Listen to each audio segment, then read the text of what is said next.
Hello and welcome back to Cooking with Pat. I'm back again. Today is May 12th, 2021, and today we're going to be completing a meal. We're going to have a marinated salad, we're going to have chicken, and then a little fruit dessert.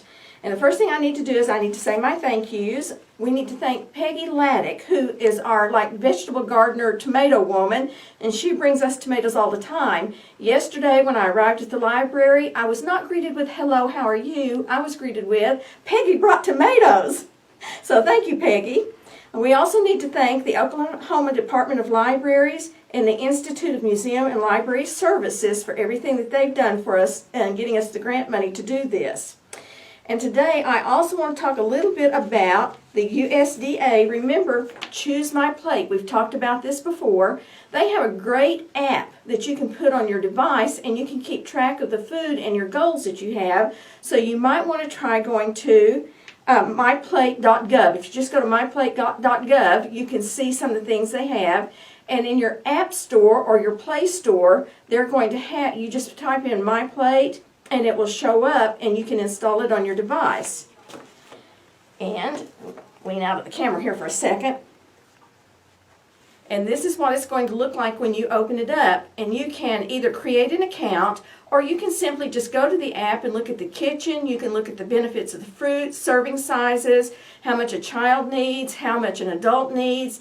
You can even figure for free how many calories you need to maintain your weight. Or if you're trying to lose a little weight, you might want to put in that you want to lose a little weight and cut out maybe a couple of 100 calories a day. Remember, you don't want to starve yourself. You need to eat a little less, move a lot more. Okay, but this is a really good app. This morning I went in and I chose my goals. And unfortunately, I don't think I chose enough goals. But I'm going to play with it and see what all I can do with it because it looks like a fun app to play with. So this is one that I suggest that you might want to put on your tablet or your phone and just have fun with it, and lots of great recipes out there. Okay, and just remember one more thing. Remember, Crystal had this plate that she made, and this is what we're going by today. We are going to try to have a protein, which is our chicken. We're going to have lots of fruits and vegetables today, cucumbers, tomatoes, onions, strawberries, blueberries. And then we're going to have a little bit of bread and a teeny tiny bit of dairy with this. Just the whipped cream that we're going to put on our dessert. And Kathy was laughing at me yesterday and said, that's not real dairy. And I said, well, it's dairy to me. So anyway, we're going to try to follow some of this plate just for our lunch today. Okay, and we're going to get started on the salad in just a minute. Today we're going to be talking about a marinated cucumber, tomato, and onion salad. Most of us have made these in the summertime. It won't be long till the tomatoes are going to be in season. Cucumbers will be coming off the vines. And the onions, some people are probably already beginning to pull some of their onions to have on the table fresh. And I want to tell you, this onion really smells good. So I got here this morning and I went ahead and I cut the onion up and just made little rings out of it. I chopped the tomato up. In fact, I used 4 small tomatoes and just chopped them up into bite-sized pieces. And I used 4 small cucumbers. And this is what I put together. And now I'm going to make the marinade. The marinade recipe came from allrecipes.com. And we're going to post this online. All the recipes today I'm just going to post online with some of the nutritional values. And the first thing it calls for is 1 cup of water. I've decided I'd make a better sous chef than a real cook. Then it's going to call for 1/2 cup of white distilled vinegar. Smell that vinegar. It calls for 1/4 of a cup of vegetable oil. So I'm going to mix that together here in a minute.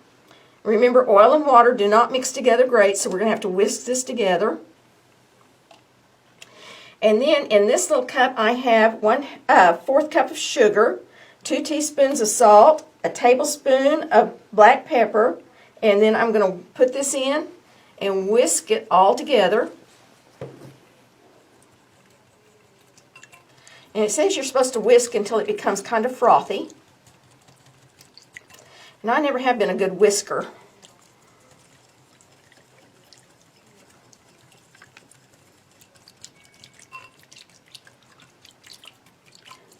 Okay.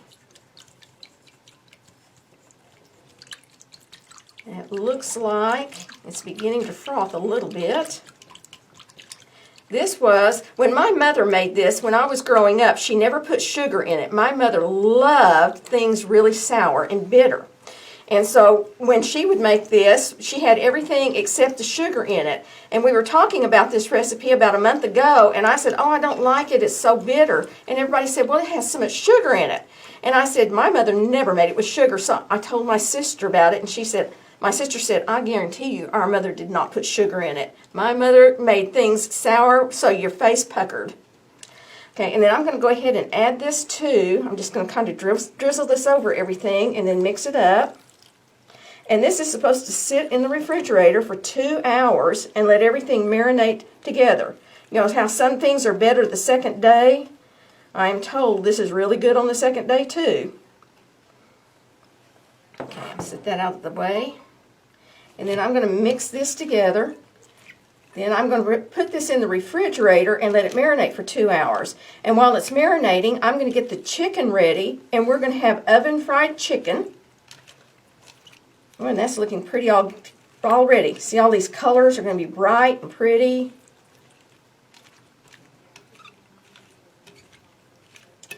And then we're going to have a really pretty little dessert too. Okay, and we're going to take a little pause while I get the chicken ready.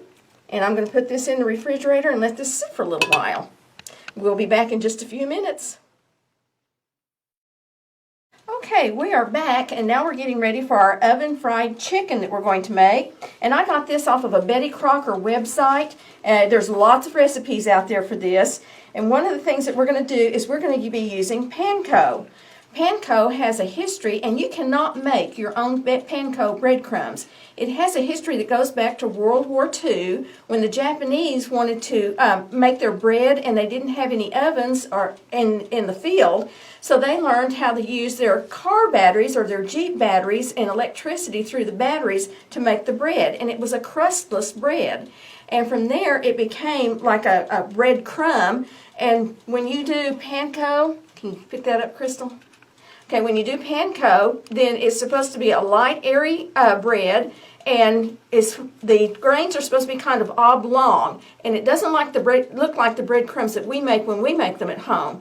And really, the only true panko breadcrumbs are the ones from Japan. And again, they use electricity to do this, and electrical current. And it's supposed to be a big, deep, dark secret how to do this. So I'm going to set this aside. And we're going to be using these crumbs, and they're supposed to crisp up and stay crispy longer than other breadcrumbs. We're going to start with a flour. This is just all-purpose flour. I think I beat 3 eggs together because I'm serving more than whatever this recipe calls for. And then the panko, and then I have some Parmesan cheese mixed together. I'm not sure how this is going to hold up, but it said to mix these together. So we're going to dredge this all together, and then we're going to lay it on our pan over here, and we're going to cook this at 425 degrees for about 15 minutes. So I'm going to start by putting a little flour on this, dredging it in the little egg mixture.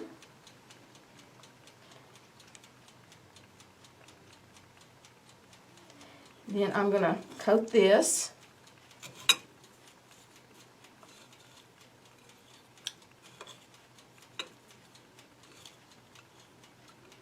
Then I'm going to set it over here.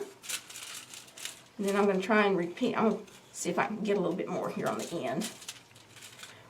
When you have chicken, you want to make sure that your chicken tenders are all about the same size so they'll cook evenly all the way through. And you want to have some space between the chicken on the sheet so that air can get through also. Because you want that hot air to surround it, and you don't want anything to... Let's cut it too much there. You don't want part of your chicken tender to get really crispy and the other part not to be done. That would not be good. And we're going to continue with this process until we get these all done. And then I can stick them in the oven, and then we will be ready to eat. We here at the library, some of the employees like 11sies. About 11 o'clock in the morning, they like to stop and have a snack because hobbits have snacks at 11. So apparently I work with a bunch of hobbits.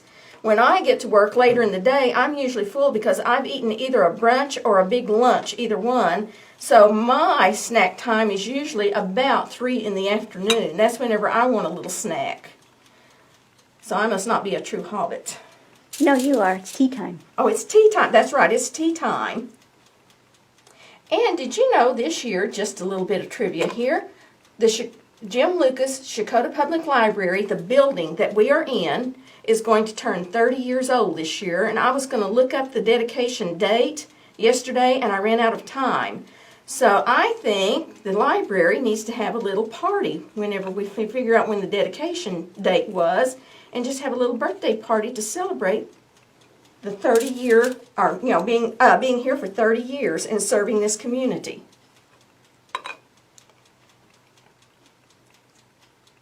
Oh, this is going to be a little one. I hope it doesn't get too done. Okay, and I think maybe we could probably take a little break here in just a minute and get the dessert ready while this bakes. And it looks like we're going to be baking in this little oven. I've got the little oven heating up to 425 degrees. And then we can start eating lunch. And I think we'll have to eat in shifts because today's delivery day and we'll be getting our books in here pretty soon that we have to unpack and sort and get ready to check out.